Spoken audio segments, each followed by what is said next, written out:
राजधानी गोमती के तट पर थी। राजा का एक बड़ा बुद्धिमान, पराक्रमी और सुंदर पुत्र भी था जिसका नाम ऋतुध्वज था।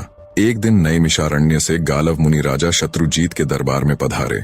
उनके साथ एक बहुत ही सुंदर दिव्य अश्व भी था। उन्होंने राजा से कहा, महाराज, हम आपके राज्य में रहकर तपस्या, यज्ञ तथा भगवान का भजन करते हैं, किंतु एक दैत्य कुछ काल से हमारे इस पवित्र कार्य में बड़ी बाधा डाल रहा है।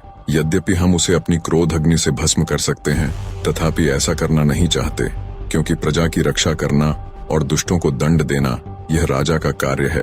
पर फिर भी एक दिन उसके उपद्रव से पीड़ित होकर हमने उसे रोकने का विचार बना लिया था। उसी समय यह दिव्य अश्व आकाश से नीचे उतरा और आकाशवाणी हुई, मुने, यह अश्व बिना किसी रुकावट के समस्त पृथ्वी की परिक्रमा कर सकता है। आकाश, पाताल, पर्वत, समुद्र सब जगह आसानी से जा सकता है, इसलिए इसका नाम कुवलय है। भगवान सूर्य ने यह अश्व आपको समर्पित किया है। आप इसे ले जाकर राजा शत्रुजीत के पुत्र राजकुमार ऋतुध्वज को दे दें। वे ही इस पर आरूढ़ होकर उस दैत्य का वध करेंगे जो सदा आपको कष्ट दिया करता है। इस अश्वरत्न को पाकर इसी के नाम से ही राजकुमार की प्रसिद्धि होगी और वे कुवलयाश्व कहलाएंगे। इस आकाशवाणी को सुनकर हम आपके पास आए हैं। हे राजन, आप राजकुमार ऋतुध्वज को राक्षस नाश और धर्म की रक्षा के लिए मेरे साथ आने की आज्ञा दीजिए। गालव मुनि के यों कहने पर राजा शत्रुजीत ने बड़ी प्रसन्नता के साथ एक सैन्य टुकड़ी देकर राजकुमार ऋतुध्वज को मुनियों की रक्षा के लिए भेज दिया। महर्षि के आश्रम पहुंचकर वे सब ओर से उसकी रक्षा करने लगे। एक दिन वह मदोन्मत्त दानव शूकर का रूप धारण करके वहां आया। राजकुमार ऋतुध्वज उसको देखते ही शीघ्र घोड़े पर सवार हो उसके पीछे दौड़ पड़े और अर्धचंद्राकार बाण से उस पर प्रहार किया। बाण से आहत होकर वह शूकराकार दैत्य प्राण बचाने के लिए भागा और वृक्षों तथा पर्वत से घिरी हुई घनी झाड़ी में घुस गया, पर राजकुमार के अश्व ने उसका पीछा न छोड़ा। दैत्य भागता हुआ सहस्रों योजन दूर निकल गया और एक स्थान पर बिल के आकार में दिखाई देने वाली अंधेरी गुफा में कूद पड़ा। अश्वारोही राजकुमार भी उसके पीछे उसी गड्ढे में कूद पड़े। राजकुमार ऋतुध्वज जब अंदर गया तो उसे वहां शुक्राकार कहीं भी दिखाई नहीं दिया, बल्कि दिव्य प्रकाश से परिपूर्ण पाताल लोक का दर्शन हुआ। दरअसल दैत्य शुक्राकार जिसमें गया था वो कोई गुफा नहीं, बल्कि पाताल लोक का द्वार था। राजकुमार ने देखा, सामने ही इंद्रपुरी के समान एक सुंदर नगर था, जिसमें सैकड़ों सोने के महल शोभा पा रहे थे।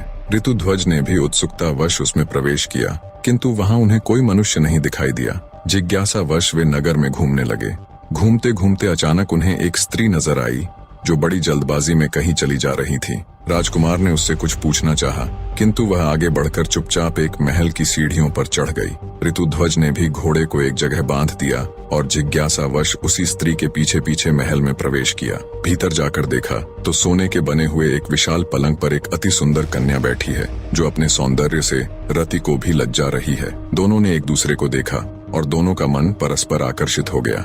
राजकुमार को देखते देखते अचानक कन्या मूर्छित हो गई। तब पहली स्त्री, जिसका पीछा करते हुए राजकुमार इस महल में घुसे थे, आई और पंखा लेकर उसे हवा करने लगी। जब वह कुछ होश में आई तो राजकुमार ने उसकी मूर्छा का कारण पूछा, पर लज्जावश वो कुछ भी न बोली और सखी के कान में कुछ फुसफुसाई। राजकुमार की तरफ देखते हुए उसकी सखी ने बोलना प्रारंभ किया, प्रभु, देवलोक में गंधर्वराज विश्वावसु सर्वत्र विख्यात हैं। यह सुंदरी उन्हीं की कन्या मदालसा है। एक दिन जब यह अपने पिता के बाग में घूम रही थी, तभी पाताल केतु नामक दानव ने अपनी माया फैलाकर इसे हर लिया और इसे यहाँ पाताल में ले आया। पाताल केतु का निवास स्थान यहाँ से थोड़ी ही दूर है। पाताल केतु ने कहा है, मदालसा अगर राजी हो, उसकी बात मानती है तो ठीक, वरना आगामी त्रयोदशी को वह इसके साथ जबरदस्ती विवाह करेगा। पर मेरी सखी उस राक्षस के साथ विवाह करने से पहले मरना पसंद करेगी। कुछ दिन पहले ही की बात है, जब मदालसा ने आत्महत्या का प्रयत्न किया था। उसी समय कामधेनु ने प्रकट होकर कहा, बेटी, वह नीच दानव तुम्हें नहीं पा सकता। मृत्युलोक यानी पृथ्वी लोक में जाने पर उसे जो अपने बाणों से बींध डालेगा वही तुम्हारा पति होगा। इतना कह वो अंतर ध्यान हो गई। फिर अपना परिचय देते हुए उस स्त्री ने कहा, मेरा नाम कुंडला है, मैं मदालसा की सखी, विंध्यवान की पुत्री और बौर पुष्करमाली की पत्नी हूँ। मेरे पति देवासुर संग्राम में शुंभ के हाथों मारे गए, तब से मैं तपस्या का जीवन व्यतीत कर रही हूँ। सखी के स्नेहवश यहाँ इसे धीरज बंधाने आ गई। सुना है मर्त्यलोक के किसी वीर ने पाताल केतु को अपने बाणों का निशाना बनाया है। मैं उसी का पता लगाने गई थी। बात सही निकली।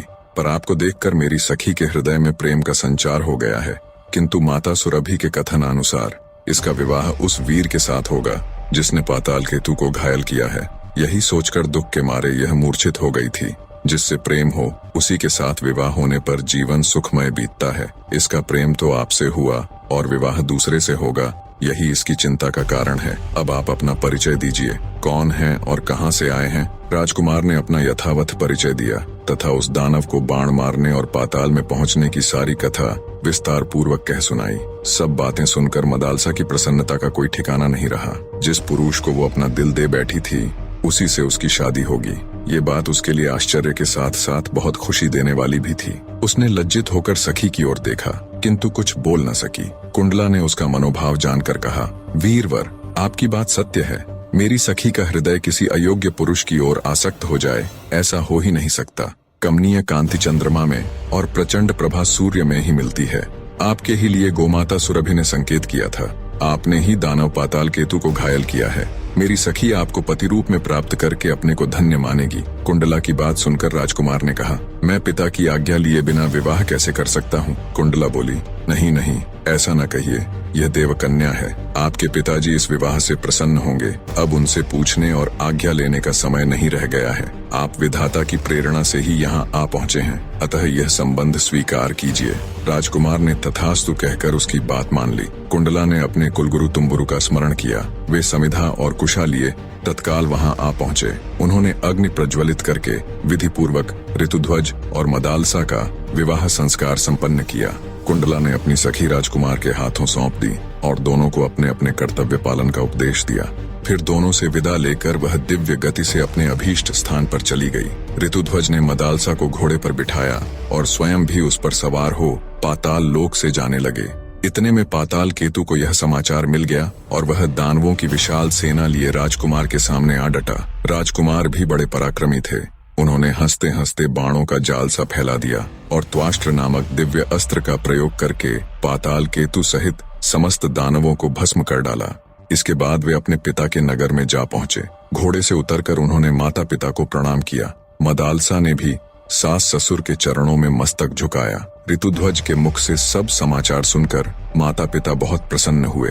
उन्होंने पुत्र और पुत्रवधू को हृदय से लगाकर उनका मस्तक सूंघा। मदालसा पतिगृह में बड़े सुख से रहने लगी। सब कुछ बहुत अच्छे से चल रहा था।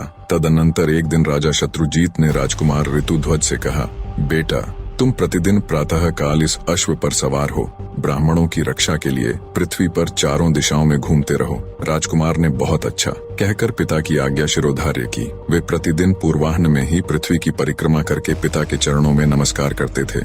एक दिन घूमते हुए वे यमुना तट पर गए। वहाँ पाताल केतु का छोटा भाई ताल केतु आश्रम बनाकर मुनि के वेश में रहता था। राजकुमार ने मुनि जानकर उसे प्रणाम किया। वह बोला, राजकुमार, मैं धर्म के लिए यज्ञ करना चाहता हूँ, किंतु मेरे पास दक्षिणा नहीं है। तुम अपने गले का यह आभूषण दे दो और यहीं रहकर मेरे आश्रम की रक्षा करो। मैं जल के भीतर प्रवेश करके वरुण देवता की स्तुति कर जल्दी ही लौटूंगा।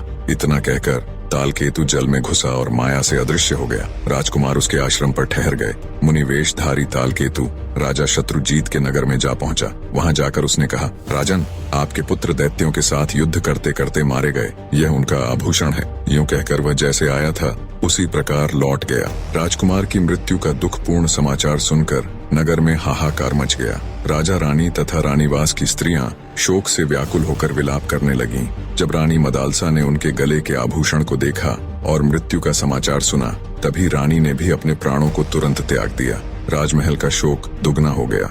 राजा शत्रुजीत ने किसी प्रकार धैर्य धारण किया और रानी तथा नगर के अन्य लोगों को भी समझा बुझाकर शांत कराकर रानी मदालसा का दाह संस्कार किया। उधर तालकेतु यमुना जल से निकलकर राजकुमार के पास गया और कृतज्ञता प्रकट करते हुए उसने उनको घर जाने की आज्ञा दे दी। राजकुमार ने तुरंत अपने नगर में पहुंचकर पिता माता को प्रणाम किया। पुत्र को जिंदा और बिल्कुल सही सलामत देख उन्होंने उसको छाती से लगा लिया। उनकी नेत्रों से आंसू बहने लगे। जब राजकुमार ऋतुध्वज को सब बातें मालूम हुई तो बड़ी जोरों से हृदय विदारक चीख के साथ जोर जोर से विलाप करने लगे। मदालसा के वियोग से उनका अंतर हृदय रो उठा। राजकुमार ऋतुध्वज की दुनिया सूनी हो गई। उन्होंने मदालसा के लिए जलांजलि दी और यह प्रतिज्ञा की मैं मृग के समान विशाल नेत्रों वाली गंधर्व राजकुमारी मदालसा के अतिरिक्त दूसरी किसी स्त्री के साथ भोग नहीं करूंगा। यह मैंने सर्वथा सत्य कहा है। प्रतिज्ञा कर राजकुमार ऋतुध्वज ने स्त्री संबंधी भोग से मन हटा लिया और समवयस्क मित्रों के साथ मन बहलाने लगे। इसी समय नागराज अश्वतर के 2 पुत्र मनुष्य रूप में पृथ्वी पर घूमने के लिए निकले। घूमते घूमते उनकी राजकुमार ऋतुध्वज के साथ मुलाकात हुई। ऋतुध्वज के सरल और मैत्रीपूर्ण स्वभाव के कारण जल्दी ही उनकी आपस में प्रागढ़ मित्रता हो गई। उनका आपस का प्रेम इतना बढ़ गया कि नागकुमार एक क्षण भी उन्हें छोड़ना नहीं चाहते थे। वे दिन भर पाताल से गायब रहते थे। एक दिन नागराज के पूछने पर उन्होंने ऋतुध्वज का सारा वृत्तांत पिता के सामने कह सुनाया और बोले, पिताजी, हमारे मित्र ऋतुध्वज मदालसा के सिवा दूसरी किसी स्त्री को स्वीकार न करने की प्रतिज्ञा कर चुके हैं। मदालसा पुनः जीवित हो सके ऐसा कोई उपाय करें। नागराज बोले, उद्योग से सब कुछ संभव है, प्राणी को कभी निराश नहीं होना चाहिए। यूं कहकर नागराज अश्वतर हिमालय पर्वत के प्लक्षावतरण तीर्थ में, जो सरस्वती का उद्गम स्थान है, जाकर अपने पुत्रों के मित्र राजकुमार ऋतुध्वज के हितार्थ दुष्कर तपस्या करने लगे। सरस्वती देवी ने प्रसन्न होकर उन्हें प्रत्यक्ष दर्शन दिया और वर मांगने को कहा। अश्वतर बोले, देवी, मैं और मेरा भाई कंबल दोनों संगीत शास्त्र के पूर्ण मर्मज्ञ हो जाए। सरस्वती देवी तथास्तु कहकर अंतर्ध्यान हो गईं। अब दोनों भाई कंबल और अश्वतर कैलाश पर्वत पर गए और भगवान शंकर को प्रसन्न करने के लिए तालस्वर के साथ उनके गुणों का गान करने लगे। अति सुरीली वाणी में अपनी वंदना सुन महादेव जी प्रकट हुए और प्रसन्न होकर कहा, वर मांगो। तब कंबल और अश्वतर ने महादेव जी को प्रणाम कर कहा, भगवान, कुवलयाश्व की पत्नी मदालसा जो अब मर चुकी है, पहले की ही अवस्था में मेरी कन्या के रूप में प्रकट हो। उसे पूर्व जन्म की बातों का स्मरण बना रहे, पहले ही जैसी उसकी कांति हो तथा वह योगिनी एवं योग विद्या की जननी होकर मेरे घर में प्रकट हो। महादेव जी ने कहा, नागराज, तुम श्राद्ध का दिन आने पर यही कामना लेकर पितरों का तर्पण करना और श्राद्ध में दिए हुए मध्यम पिंड को शुद्ध भाव से खा लेना। इससे वह तत्काल ही तुम्हारे मध्यम फण से प्रकट हो जाएगी। नागराज ने वैसा ही किया। सुंदरी मदालसा उनके मध्यम फण से प्रकट हो गई। नागराज ने उसे महल के भीतर स्त्रियों के संरक्षण में रख दिया। यह रहस्य उन्होंने किसी पर प्रकट नहीं किया। तदनंतर नागराज अश्वतर ने अपने पुत्रों से कहा, तुम राजकुमार ऋतुध्वज को यहाँ बुला लाओ। नागकुमार उन्हें लेकर गोमती के जल में उतरे और वहीं से खींचकर उन्हें पाताल में पहुंचा दिया। वहां वे अपने असली रूप में प्रकट हुए। ऋतुध्वज नागलोक की शोभा देखकर चकित हो उठे। उन्होंने नागराज को प्रणाम किया। नागराज ने आशीर्वाद देकर ऋतुध्वज का भलीभांति स्वागत सत्कार किया। भोजन के पश्चात सब लोग एक साथ बैठकर प्रेमालाप करने लगे। तब नागराज ने मदालसा के पुनर्जीवित होने की सारी कथा उन्हें कह सुनाई। मदालसा के पुनर्जीवित होने की खबर सुनकर ऋतुध्वज की खुशी की कोई सीमा नहीं रही। उन्होंने नागराज से हर्षो उत्साहित होकर शीघ्र मदालसा से मिलाने का नम्र निवेदन किया। राजकुमार का हर्षोल्लाह देख नागराज ने बिना किसी देरी के उनको मदालसा से मिलवा दिया। राजकुमार ऋतुध्वज और रानी मदालसा एक दूसरे को देख भाव विभोर हो उठे और एक दूसरे को बहते नेत्रों के साथ गले लगा लिया। ऋतुध्वज के स्मरण करते ही उनका प्यारा अश्व वहां आ पहुंचा। नागराज को प्रणाम कर राजकुमार रानी मदालसा के साथ अश्व पर आरूढ़ हुए और अपने नगर के लिए रवाना हो गए। वहां पहुंचकर उन्होंने मदालसा के जीवित होने की कथा सुनाई। मदालसा ने भी सास ससुर के चरणों में प्रणाम किया। नगर में बड़ा भारी उत्सव मनाया गया। मार्कंडेय पुराण के अनुसार रानी मदालसा के 4 पुत्र हुए। महासती मदालसा ने अपने पुत्रों का उद्धार करके स्वयं भी पति के साथ परमात्मा चिंतन में मन लगाया और थोड़े ही समय में मोक्ष स्वरूप परम पद प्राप्त कर लिया। मदालसा अब इस लोक में नहीं है, किंतु उसका नाम सदा के लिए अमर हो गया।